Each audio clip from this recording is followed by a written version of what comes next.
An animal knows what it is and accepts it. A man may know what he is, but he questions. He dreams. He strives. Changes. Grows. Wolverine is a creature of tragedy. He spends his time recovering his identity as Wolverine. Logan, and James are all pieces of an identity that he doesn't truly know. The identity of a man or a feral beast. Logan, or Wolverine, as we will address him, has been through a literal lifetime of suffering. I'll split his life into 4 sections: James Howlett, Weapon X, Wolverine, and Old Man Logan. And through these 4, I will look through a few stories to try and truly understand the character of Wolverine. Born James Howlett, his origin story has been retconned several times, but the comic Wolverine: The Origin seems to present the most unique and widely recognized backstory. James was born to the Howletts, a rich family. Though because of James's limited childhood due to him constantly being sick, his father introduces him to Rose, a friend to keep him company, as they play alongside the son of Thomas Logan, Dog. As the 3 of them grow up, Dog begins to make aggressive advances towards Rose, which James finds out about and tells his father. This begins tension between the 2 families. In retaliation, Dog kills James's pet, forcing James's father to fire Thomas Logan, who was the groundskeeper. In his anger, Thomas then shoots James's father in front of all the kids, which manifests James's mutant ability, his bone claws, for the very first time. As he and Rose escape, James, now called Logan by Rose to conceal his identity, his memories are now fractured as his healing factor erased this trauma, thereby introducing his identity issues. Logan's mutation continues to manifest as the feral part of his mutation activates. He is seen having a unique connection with other animals, particularly wolves. But by the end of this story, Logan would accidentally kill Rose, trying to fight Dog, who found them. Moving forward to Weapon X, Logan joins Weapon Plus, a secret government program involved in the genetic engineering and advancement of mutations, along with members such as Sabretooth and Maverick. After leaving the team, he is later kidnapped and tested on. Due to his incredible healing factor, Logan becomes the 10th successful subject, and is able to sustain a nearly fatal process that binds his bones with the unbreakable metal adamantium, including his claws, creating the Wolverine. As Weapon X, various doctors such as Dr. Cornelius ran mind-numbing tests to test his nature and to try and control him, to break his will. And Logan proved to be the ultimate weapon. With his healing factor enhanced and his body now nearly indestructible, Logan was the perfect soldier. Weapon X by Barry Windsor Smith. The Weapon X operators seemingly lose control of Logan. This comic perfectly encapsulates the terror and the torture that Logan is going through, and evokes a feeling of empathy for him from the readers, illustrated by its beautiful art. While Logan shreds through the guards, getting closer to the operators, the comic is mainly shown from the doctors' point of view, and the terror they feel as the Weapon X approaches. However, at the same time, it shows Logan's clouded mind. This comic was meant to take readers through the utter violence, torment, and torture of Weapon X. So, when Logan finally defeats his captors, it turns out that it was another simulation, another test. Though at the end of the comic, Logan does escape. While this was a standalone comic, this story became the basis for Wolverine and for Weapon X. The comic was made so that the readers may understand that Logan has been through hell, and the pages expressed that. In the Weapon X program, Logan's humanity was stripped from him, and while it was aching to return, the Weapon X operators kept suppressing his true self. When Logan finds the one operator who doesn't try and kill him, she begs for mercy, and Logan understands her. This proved that there was still a human capable of emotion underneath the monster that they created. So the Weapon X program became one of the many sources for Wolverine's anger, trauma, and his fractured mind. But it became a source of his strength and his willpower. Him escaping would prove that he is brave beyond measure. After Weapon X, Logan solidifies himself as the Wolverine, a clear allusion to his ferocious nature. He is welcomed to the X-Men by Charles Xavier, where Charles would help heal his fractured mind and help tame the monster he alludes to as the Berserker, or the Beast. It is also the time where he dons the iconic yellow suit and joins the ever-expanding cast of the Uncanny X-Men. During his time with the X-Men, Logan travels to Japan and embarks on his journey for the hand of Mariko Yashida. In Japan, it takes us to one of the first Wolverine-centric comics, and one of the best Wolverine comics ever written, the 1982 miniseries by George Claremont and Frank Miller, titled Wolverine. It is the first story to alter and get behind Logan the character. The story, compared to Weapon X, views Logan the man and hides his themes, one that truly fits the story's setting of Japan. The story follows Logan and his love triangle between the elegant Mariko and the rowdy and energetic Yukio. But deeper than that, the story trails Logan's feud between his animalistic nature and his human side, also highlighting the second theme in Logan's character. Logan begins by finding the woman he loves, Mariko, who reveals that she is being beaten by her husband. And when Logan threatens to kill him, Mariko interferes. When Mariko's father, Shingen, finds the two of them, Shingen challenges Logan and defeats and humiliates him, to which Logan would retaliate. When he does, Mariko for the first time would see the Berserker Wolverine, the animal, and she immediately turns her back on the Beast. A direct contrast to the assassin Yukio, the energetic woman who was sent to kill Wolverine by Shingen himself. Yukio in turn falls in love with him, creating the love triangle and setting up the two sides of Logan. Both Mariko and Yukio represent the duality of Logan. Mariko represents the man, which is what Logan wants to be, and what Mariko wants him to be. She wants him to be better. Yukio represents the Beast. While she does love Wolverine and will do anything to protect him and ensure his happiness, she constantly urges him to embrace the Wolverine, the Beast. At the end of the third chapter, Logan would say the following: "An animal knows what it is and accepts it.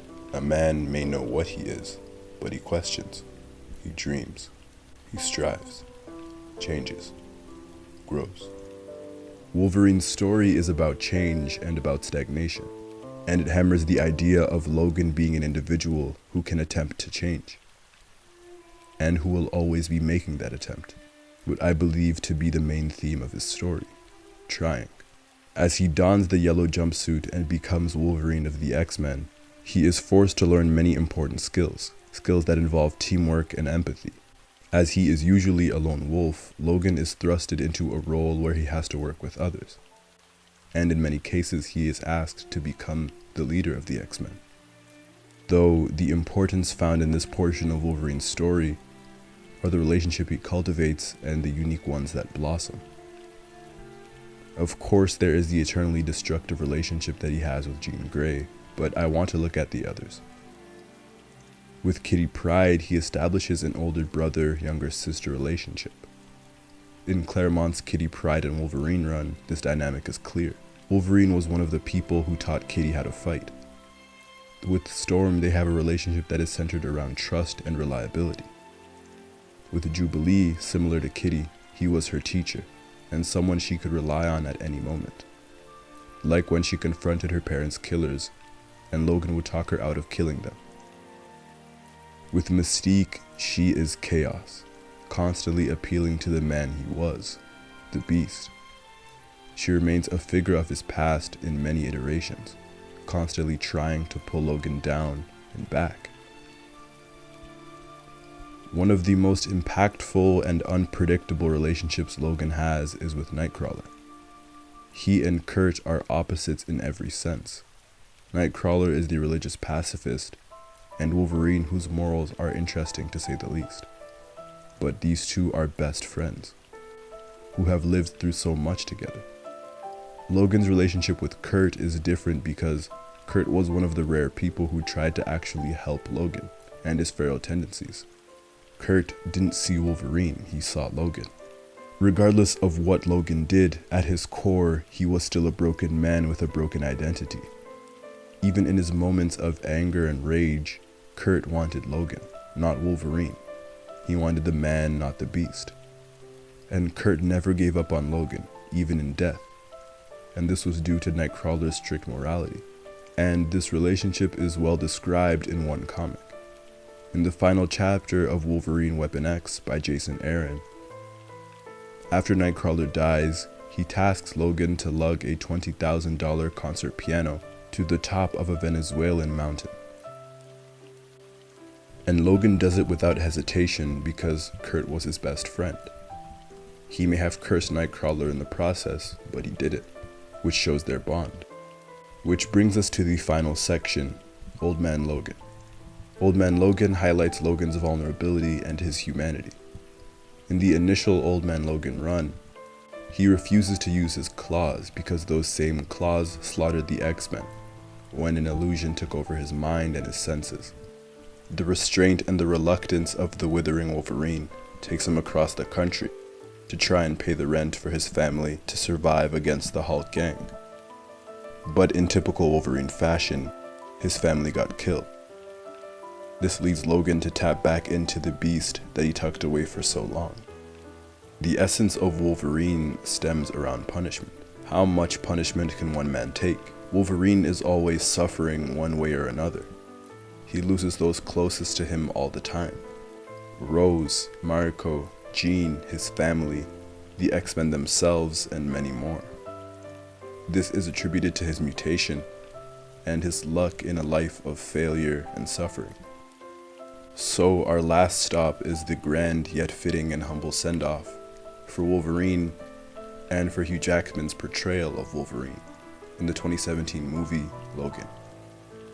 Logan was such a touching movie. It dealt with family and loss, and for Wolverine, it finally dealt with the one thing that eludes him: death and humanity. Seeing Wolverine old and withered was a sight that was so odd, because the mighty Wolverine isn't supposed to age. But Logan isn't just old, he has been through so much. We learn throughout this movie that there is nothing left for him. He has no family, no X-Men, as Charles accidentally killed them all. He's seen everyone he's loved die in front of him, and some by his hand. And he's just tired of this life. Furthermore, the adamantium inside of him is poisoning and slowly ripping his insides apart. As the movie opens, he's shown in classic Wolverine fashion, violent, bitter, and angry, though everything he does is for the elderly and dangerous Charles. But as they meet Laura, X-23, and travel across the country for her, Logan, although barely, still shows signs of love and of trust. And it ends with Logan dying a warrior's death, in battle, but making way for the next generation. This movie works because it doesn't send Logan off with a perfect ending, because nothing in his life has ever been perfect. Instead, it sends Logan off trying. It sends him off vulnerable, as he left his heart with his daughter Laura, the one person who didn't die after he gave his heart to her. Logan is put to rest trying to be better and helping someone, the same way he died in the comic run Death of Wolverine. He left Laura with the image of a father who, as broken as he was still capable to be human, and in his death instills Laura with these same ideals. The people who seem to truly care about Logan the person constantly urge him to not fall victim to his primal nature. They cheer on his vulnerability and his humanity. Mariko does it in a harsh way. Charles did it when he welcomed a broken man into his institute. Laura in the movie does it with her actions, like trying to hold Logan's hand when he's on the verge of crying as she tries to appeal to his vulnerability. These are all actions that call for Logan to be human. And Kurt, even in death, pleads for Logan to never stop trying, something that Logan would realize for himself. To me, after seeing the Wolverine in several different iterations, his character can be summarized in one word: attempt. Logan in each interaction, no matter how imperfect he may be, no matter how angry and closed off and bitter, will always make an attempt to be better. Logan tries. He fails so much, but he has the courage to try. In the Wolverine and the X-Men show, Logan doesn't see himself as the perfect leader, but he is trying, as Charles commends him. In Claremont's run of Wolverine, for Mariko, he tries to embrace the human side of himself instead of the beast. And Mariko marries him for trying. In the Old Man Logan comics, he tries restraint. And when Kurt asks Logan to haul the piano up, he sees how someone tried towards him. He sees how someone cared about him, the real him. In the Logan movie, when Charles died, Logan had two things he could have done. He could have left Laura behind to waste his few days left, or he could attempt to make her happy. We know how that ended. Logan is a character that I've truly grown to enjoy over the past few months, and that's mainly because of his heart. In the face of trauma and immense tragedy, Logan should be closed off, and he should be emotionless. Yet he finds himself able to be vulnerable. Logan knows he is not the perfect man, but against a world trying to bring him down, trying to unleash the beast, Logan tries. And at the same time, Logan demonstrates that he could be so selfless. As distant as he was, he always gave his heart to the people that needed him the most. Don't be what they